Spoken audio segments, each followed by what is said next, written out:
So hello guys, इस video में हम सॉल्वेंट सीरीज के एपिसोड 206 को पूरा डिटेल में जानने की कोशिश करेंगे।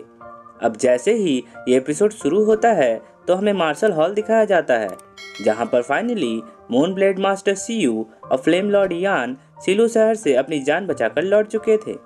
अब अचानक ही हमें यहाँ एक अलग ही सीन देखने को मिलता है, क्योंकि इस बार मार्शल सोल हॉल की शाही कुर्सी पे हुईलीना बैठी हुई थी, जिसे देखकर मुझे ऐसा लगता है कि अब बेबी डोंग सच में बैटलफील्ड में उतर चुकी है, या फिर वो अपने पावरफुल सोल मास्टर की टीम के साथ कहीं और निकली हुई है। क्योंकि इस बार मार्शल सोल हॉल में पहले के सोल मास्टर प्रेजेंट नहीं होते हैं। उनकी जगह पे हमें दो नए ग्रैंड सोल लैंड मास्टर को दिखाया जाता है, जिसमें से एक ब्लैक पैंथर मास्टर और दूसरा mad bear grand soul land master होगा। अब जैसे ही होलीना सीयू और यान को ऐसी पिटी हुई हालत में देखती है तो वह चौंक जाती है और फिर हड़बड़ाते हुए अपने भाई सीयू से पूछती है कि उनकी ऐसी हालत किसने की है। पर तभी ब्लैक पैंथर मास्टर होलीना को कुछ इशारे करता है। वो अपने इशारे से शायद ये कहना चाहता था वो अपनी पॉइंटिफ की पोजीशन को देखते हुए अपनी भावनाओं पर कंट्रोल रखे। अब होलीना बिल्कुल बेबी डॉग की तरह पोस्चर ले लेती है और फिर दोनों से वॉर की डिटेल पूछती है। तब सीयू होलीना को बताता है कि इस वॉर में ग्रैंड एक्सोर्सिस्ट मास्टर को मिलाकर उनके पांचों जनरल्स घायल हो चुके हैं और उनके 100 से ज्यादा लोग मारे जा चुके हैं। इसके साथ साथ उनके 10 लोग तो इस अटैक की वजह से पागल हो गए हैं और जो बाकी बच गए हैं उन सब का पता अभी तक नहीं चल पाया है। इतना कहकर अब सीयू होलीना से आगे के वॉर सिचुएशन को हैंडल करने को कहता है। जैसे ही ये खबर ब्लैक पैंथर मास्टर और मैड बियर मास्टर सुनते हैं तो वह शॉक हो जाते हैं और मैड बियर मास्टर उन्हें बताता है कि ग्रैंड एक्सोर्सिस्ट मास्टर कभी नहीं हारा है। अब mad bear master flame lord Yan से कहता है कि वो इस वॉर से जुड़ी सारी चीजों को पूरा डिटेल में बताए। अब फ्लेम लॉर्ड यान उन सभी को बताता है कि वे जीत के बहुत ज्यादा करीब थे, पर उसी समय वहां पे श्रेक 7 डेविल्स पहुंच गए थे और उनके अटैक्स ने पूरे वॉर की सिचुएशन का पासा ही पलट दिया। इसके बाद हमें सिलू शहर के रियल वॉर सीन को दिखाया जाता है, जो कि फ्लेम लॉर्ड यान और मून ब्लेड मास्टर सीयू के मार्शल सोल हॉल आने के पहले की थी। इस सीन में हमें दिखाया जाता है कि जब ग्रैंड एक्सोर्सिस्ट मास्टर अपने 9th soul skill killer of all things का यूज करता है तो इसके अटैक रेंज में सारे सोल मास्टर सप्रेस हो जाते हैं। ग्रैंड एक्सोर्सिस्ट मास्टर इस अटैक के साथ साथ अपने डोमेन को भी रिलीज किए हुए होता है। इस डोमेन की रेंज में टैंगसंग भी होता है, पर उसे इस डोमेन से कोई भी फर्क नहीं पड़ रहा था। अब जैसे ही टैंगसंग ग्रैंड एक्सोर्सिस्ट मास्टर के पावरफुल अटैक को देखता है तो वो ग्रैंड एक्सोर्सिस्ट मास्टर से कहता है कि मैंने तुम्हारे इस पावरफुल अटैक के लिए ही अपनी सोल पावर को अभी तक बचा के रखा था। इसके बाद टैंगसंग अपने सीगो ट्राइडेंट को बाहर निकाल लेता है और जिसे देखकर सभी लोग चौंक जाते हैं।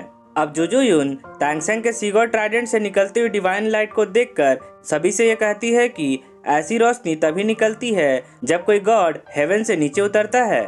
अब ग्रैंड एक्सोर्सिस्ट मास्टर टैंगसंग के इस डिवाइन वेपन को देखकर दंग रह जाता है और डर से उसके मन में बस एक ही आवाज गूंजती है कि जब किसी गॉड का गुस्सा बरसता है तो इसके प्रभाव से लोगों में हाहाकार मच जाता है। अब टैंगसंग अपने सीगो ट्राइडेंट के फर्स्ट सब skill heart of the God of ocean को यूज करता है, जिसका नाम डेमन डिस्ट्रक्शन होता है। इस स्किल की मदद से टैंगसंग किसी भी पावरफुल सोल मास्टर के सबसे पावरफुल अटैक को बड़ी आसानी से डिफेंड कर सकता है और शायद इस स्किल को यूज करने के लिए टैंगसंग की कुछ सोल पावर कंज्यूम होती होगी, पर क्योंकि अभी टैंगसंग सिर्फ 85 लेवल पे ही है, इस वजह से शायद इस स्किल को यूज करने पे उसकी सोल पावर ज्यादा कंज्यूम होती होगी। इसी वजह से टैंगसंग इसे आखिरी मौके पे ही इस्तेमाल करता है। इस सब स्किल के इस्तेमाल से टैंगसंग ग्रैंड एक्सोर्सिस्ट मास्टर के सबसे पावरफुल अटैक को डिफेंड तो कर ही देता है, पर साथ साथ वो ग्रैंड एक्सोर्सिस्ट मास्टर से कहता है कि अभी भी मेरा ये अटैक खत्म नहीं हुआ है, अब तुम जाते जाते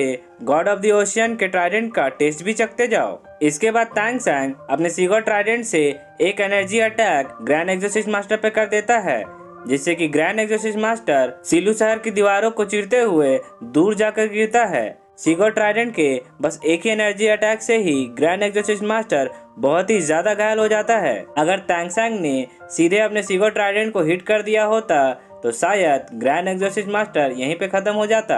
अब तियान द एम्पायर के सभी लोग टैंगसंग के इस डिवाइन वेपन के अटैक इफेक्ट को देखकर बहुत ही ज्यादा खुश हो जाते हैं। अब तांगसेंग के पास सीगो ट्राइडेंट को देखकर तियानदाओ इंपीरियल स्कूल के वाइस प्रेसिडेंट बाई बाओशान सभी को बताते हैं कि ऐसी डिवाइन वेपन को सिर्फ गॉड ऑफ द ओशियन का सक्सेसर ही इस्तेमाल कर सकता है। अब जब बाई बाओशान कुछ सोचने की कोशिश करते हैं तभी मा होंगजुंग उन्हें बताता है कि हाँ वो बिल्कुल सही सोच रहे हैं, brother San God of the ocean का सक्सेसर है। अब एम्परर जू बैंग अपने टीचर के इस कामयाबी को देखकर कहता है कि मेरे टीचर ने इन 4 सालों में इतनी बड़ी कामयाबी हासिल की है। अब तांगसेंग के इस गॉड लेवल पावर को देखकर हुआन एम्पायर के सारे सोल मास्टर्स और सैनिक अपनी अपनी जान बचाकर सिलू शहर से भागने लगते हैं। अब विंस रॉड ट्राइब के चीफ जिसे मा होंगजुंग ने अपने 8 सोल स्किल से ही घायल कर दिया था, वो तांगसेंग की इस डिवाइन ऑरा को देख लेता है और घायल अवस्था में ही अपने मन ही मन में कहता है कि क्या ये पावर किसी डिवाइन वेपन की थी। ऐसा सोचकर वो डर जाता है और फिर तुरंत वहाँ से भाग निकलता है। इसके बाद हमें दाइमुबाई और जुजुचिन का हेलवाइट टाइगर दिखाया जाता है जो भागते हुए सोल मास्टर्स और सोल्जर्स पर अपना अटैक कर रहा होता है। उसके अटैक इफेक्ट में जो कोई भी आता है वो जलकर वहीं पे खत्म हो जाता है, उसकी हड्डियां तक नहीं बचती हैं। हेलवाइट टाइगर के इस फ्लेयर अटैक से बचने के लिए सिलू शहर का मेयर भी वहां से डरकर भागने लगता है, पर ब्लैक टाइगर ट्राइब का चीफ मेयर को वहां से बचकर नहीं भागने देता है। वो मेयर को पकड़कर पीछे ढकेल देता है और जैसे ही मेयर पीछे होता है वैसे ही हेलवाइट टाइगर का फ्लेयर बीम सिलू शहर के मेयर पर आ गिरता है और मेयर वहीं पे जलकर खत्म हो जाता है। ये सीन देखकर फ्लेम लॉर्ड यान की आंखें डर से फटी की फटी रह जाती है। अब जल्दी से मून ब्लेड मास्टर सीयू वहां पर आता है और फिर फ्लेम लॉर्ड यान को वहां से भाग निकलने को कहता है और फिर हमें हुआन एम्पायर के सोल मास्टर्स और सोल्जर्स को दिखाया जाता है जो कि गिरते पड़ते सिलू शहर से भाग रहे होते हैं। अब फिर से सीन चेंज होता है और हमें मार्शल सोल हॉल दिखाया जाता है जहाँ पर हुलिना सिलू शहर में हो रहे वॉर सीन को सुन रही थी। अब जैसे ही हुलिना को पता चलता है कि उनकी इतनी पावरफुल टीम को रोकने वाला और कोई नहीं बल्कि तांगसेंग था तो वह चौंक जाती है। अब हुलिना को गुस्सा आने लगता है पर फिर हुलिना खुद को शांत कर लेती है और फिर वहां से उठकर जाने लगती है और कहती है कि ये समय हमारे लिए सभी चीजों को मैनेज करने का समय था जिसमें तांगसेंग बाधा बन रहा है। इतना कहकर हुलिना बाहर निकल जाती है। इसके बाद सीन चेंज होता है और हमें ग्रैंड एक्सोर्सिस्ट मास्टर को दिखाया जाता है जो कि घायल अवस्था में ही एंजल हॉल पहुंच गया था। अब वो एंजल टेम्पल के पास पहुंचकर रुक जाता है और फिर हेड फ्लेमेन क्यान दलवो को पुकारने लगता है और कहता है कि मैं आपके ऑर्डर्स को फॉलो नहीं कर पाया और फेल हो गया, इसलिए अब आप मुझे सजा दीजिए। अब जैसे ही एंजल टेम्पल का दरवाजा खुलता है वैसे ही गॉड ऑफ एंजल की होली स्वॉर्ड बाहर आ जाती है और फिर ग्रैंड एक्सोर्सिस्ट मास्टर के ऊपर जाकर रुक जाती है। अब इस एंजल स्वॉर्ड से फ्लेम निकलने लगता है जो कि शायद ग्रैंड एक्सोर्सिस्ट मास्टर को हील कर रहा होता है। अब तुरंत ही वहाँ पे क्यान रेंजू भी पहुँच जाती है और उसकी एंजल स्वॉर्ड वापस उसके पास आ जाती है। अब क्यान रेंजू ग्रैंड एक्सोर्सिस्ट मास्टर से कहती है कि मैंने सुना है कि तुम तांगसेंग से हार चुके हो। अब ग्रैंड एक्सोर्सिस्ट मास्टर क्यान रेंजू के इस बढ़ते हुए पावर को देखकर समझ जाता है कि अब क्यान रेंजू भी उससे ज्यादा पावरफुल हो चुकी है।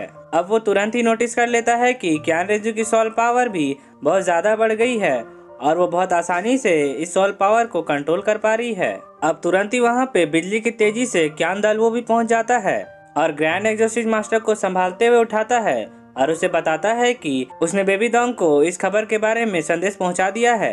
अब क्यान दलवो ग्रैंड एक्सोर्सिस्ट मास्टर से कहता है कि तुम बहुत घायल हो गए हो, इसलिए तुम्हें जाकर आराम कर लेना चाहिए, तुम्हें आगे जाके इस हार की भरपाई करने का मौका जरूर मिलेगा। ये सुनकर ग्रैंड एक्सोर्सिस्ट मास्टर रिप्लाई देता है कि आप निश्चित रहिए, मैं उस तांगसेंग से इस हार का बदला जरूर लूंगा। इतना कहकर ग्रैंड एक्सोर्सिस्ट मास्टर एंजल टेम्पल से बाहर निकल जाता है। इसके बाद क्यान रेंजू क्यान दलवो से कहती है कि तांगसेंग सच में एक बढ़िया कॉम्पिटिटर बन गया है। इसके बाद वो तुरंत ही अपने ग्रैंडपा क्यान दलवो से पूछती है कि उसका 8वां टेस्ट कब स्टार्ट होगा। इस पर क्यान दलवो उसे कहता है कि तुम्हें ज्यादा चिंता करने की जरूरत नहीं है, बस हमें गॉड ऑफ एंजल के नियमों पर ध्यान रखते हुए आगे बढ़ना है। इसके बाद सीन चेंज होता है और हमें सिलू शहर का नजारा दिखाया जाता है जहाँ की सड़कों पर खूनी खून बिखरे पड़े थे और वहाँ के घायल सैनिक एक दूसरे को संभालने की कोशिश कर रहे थे।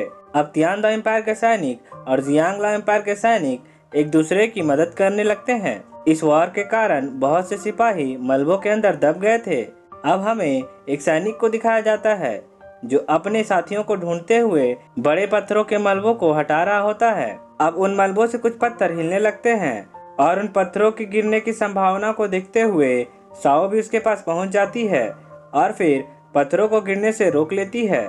इसके बाद सावू उस सिपाही का दुख बांटने के लिए उसके पास बैठ जाती है और उसे सांत्वना देती है। तैंगसेंग भी उसके पास ही खड़ा था और वो इस वॉर से हुए नुकसान का जायजा ले रहा था। अब सिलू शहर के लोग भी घायल सिपाहियों को स्ट्रेचर पे उठाकर मेडिकल ट्रीटमेंट के लिए ले जाने लगते हैं। अब वहाँ पे मा होंगजुंग भी कुछ सिपाहियों को अपने कंधे पर उठाकर सुरक्षित जगह पे छोड़ने लगता है। इसके बाद हमें ऑस्कर को दिखाया जाता है जो अपने बिग रिकवरी सॉसेज से घायल सिपाहियों को ठीक कर रहा होता है। चिंगजियांग भी घायल सैनिकों की मरहम पट्टी कर रही होती है, पर तभी चिंगजियांग ये नोटिस करती है कि उसकी स्पीड क्लैन की एक डिसाइपल बहुत सारे हिडन वेपन्स की बॉक्सेस को लेकर उसके पास ही आ रही होती है।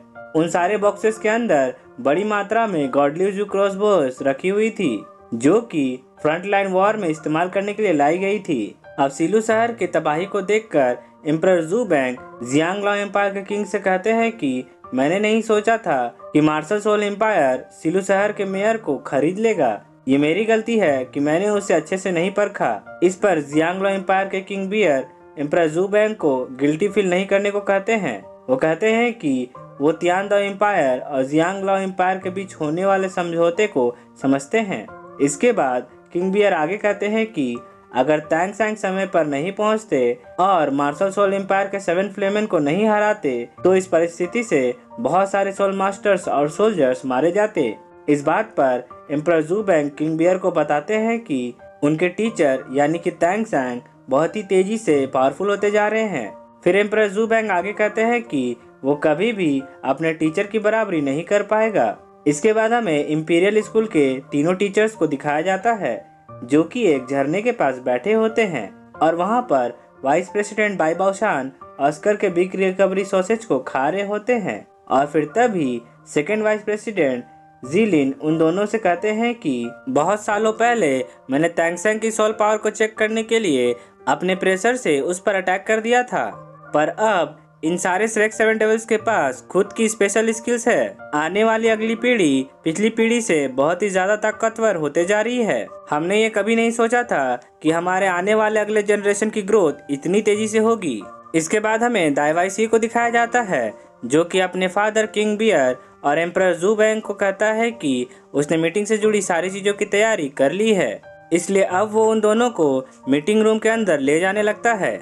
अब जियांगलाओ एम्पायर के किंग सीढ़ियां चढ़ते हुए एम्परर जू बैंग से कहते हैं कि चलिए आगे चलते हैं, हमें इस मीटिंग के जरिए कुछ उपाय निकालना होगा जिससे कि हम एक दूसरे का साथ देकर मार्शल सोल एम्पायर को हरा पाए। इतना कहते ही इस एपिसोड का एक भाग खत्म होता है। इसका अगला भाग आपको जल्दी देखने को मिल जाएगा। तब तक के लिए take care and good day.